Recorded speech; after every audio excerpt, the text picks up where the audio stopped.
Hey fellas, Tracy here. Welcome back to my channel. So for today's video, this is going to be another how to earn money type of video. And masasabi kong iba to sa mga past videos ko about how to earn money kasi this platform that I will be sharing with you guys this time is pwede sa mga tamad. Kagaya ko, diba? So kung gusto mong kumita ng pera without inviting, without referral, without watching ads, playing games, answering surveys, or whatsoever, please keep watching this video.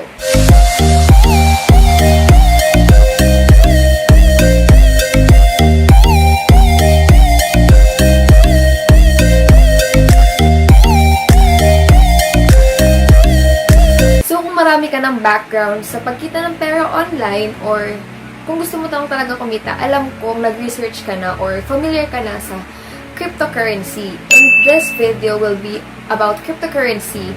And wait, bago ang lahat, kung hindi mo pa alam ang cryptocurrency, I will give you a little background about cryptocurrency.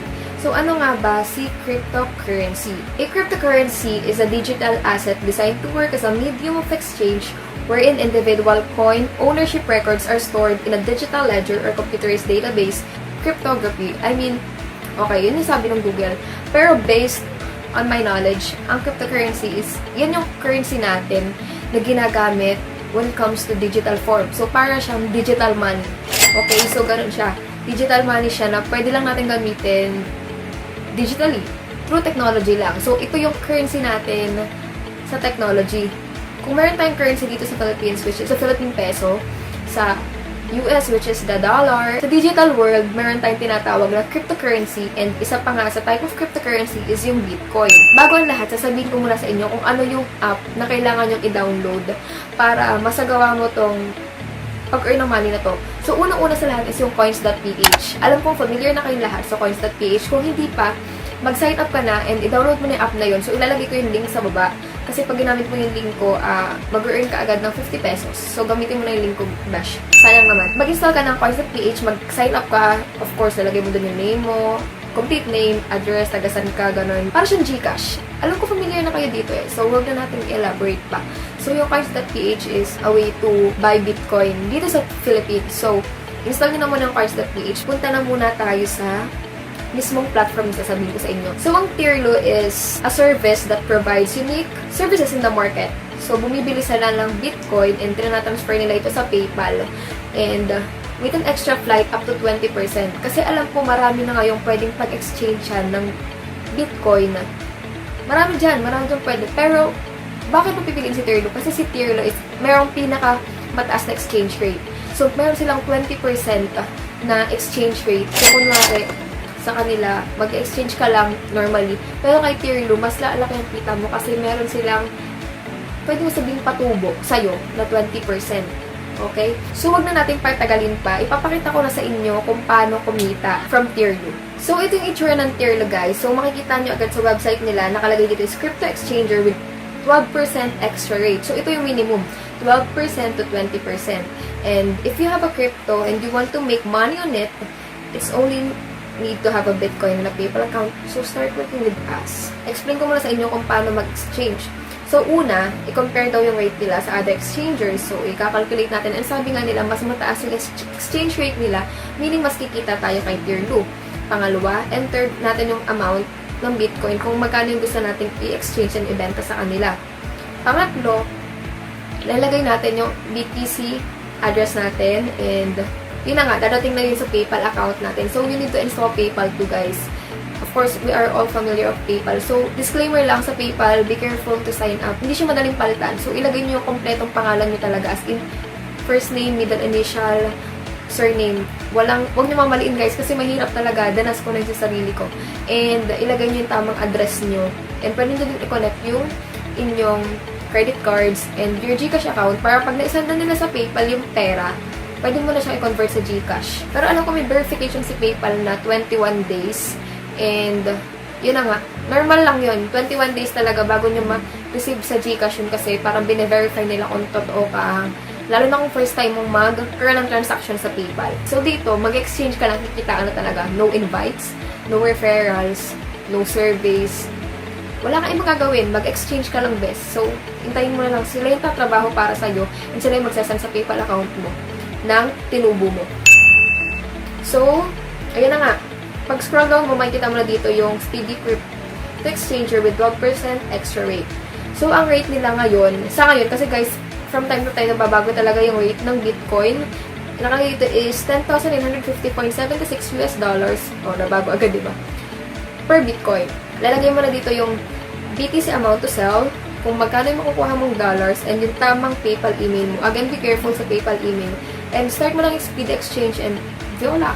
Yun na yun. Hintayin mo lang sa PayPal account mo and you're good to go. Kikita ka na.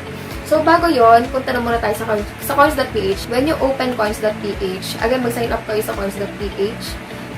Marami din pala guys ibang applications na pwede nyong pag-exchange ng cryptocurrency ng Bitcoin. So, meron ding Coinbase. So, ito yung Coinbase. Pero, mas masasuggest ko sa inyo yung coins.ph since mas madali siya dito. Pero maganda din, if wala kayong coins.ph, this is another alternative. Pero coins.ph tayo ngayon para mas mabilis. So, ayun, makikita nyo dito, pero lang 440 sa wallet ko, sa peso wallet ko. And ang gagawin natin is, i-convert natin siya sa Bitcoin. Saka natin ibebenta dun sa tier 2. Una is convert. Nandito naman yung option ng convert.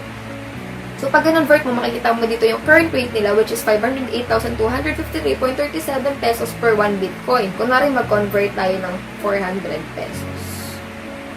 Okay?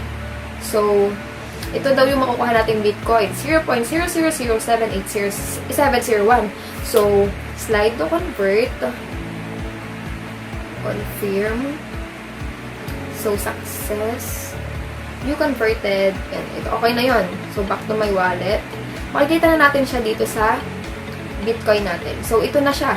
So, after mo makita na successful na yung pag-convert mo, which is makikita mo naman sa Bitcoin wallet mo, punta na ulit tayo kay tier 2.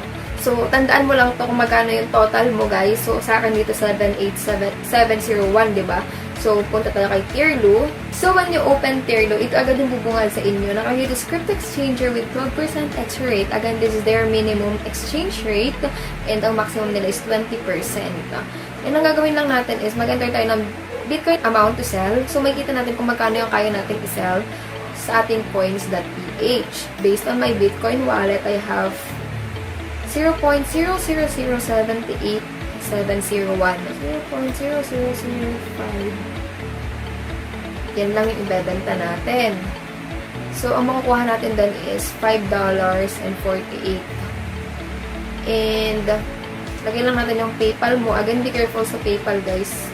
Lagay mo yung tama kasi may hirapan ka lang. Mahirap magpalit ng details sa PayPal. So, make sure na you put the right information on it. So, ayan. Lagay natin yung si Start Speed Exchange.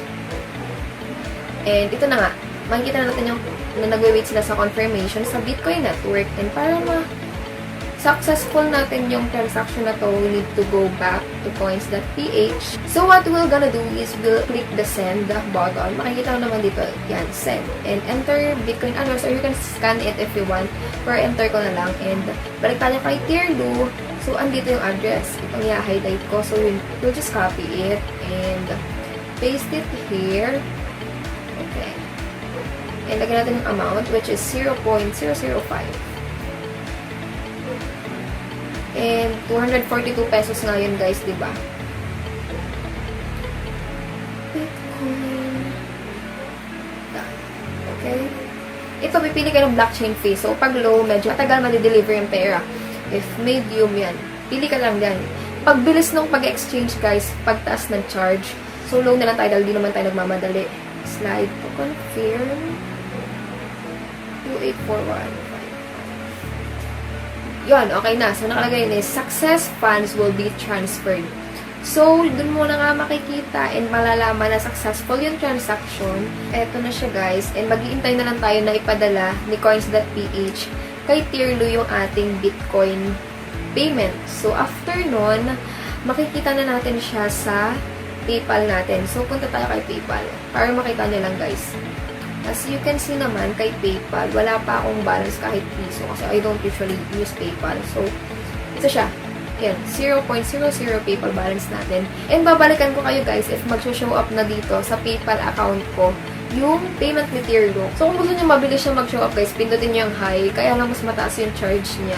So, kung hindi naman kayo nagmamadali, babalikan ko kayo, guys, if mag-show up na siya dito. Again, ang makukuha natin is $5.48. So, yun ang history. And, nag-send na tayo ng waiting for confirmation pa siya. So, nag-send tayo ng 0.0005. So, magkano sa 0.005 again? Kung sa peso natin siya i-convert. 0.0005. So, 243.45 siya. And ang makukuha natin is $5.48. So, kung pupunta tayo, wait, 5.48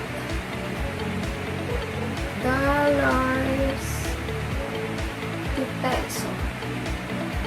So, siya is 278.03.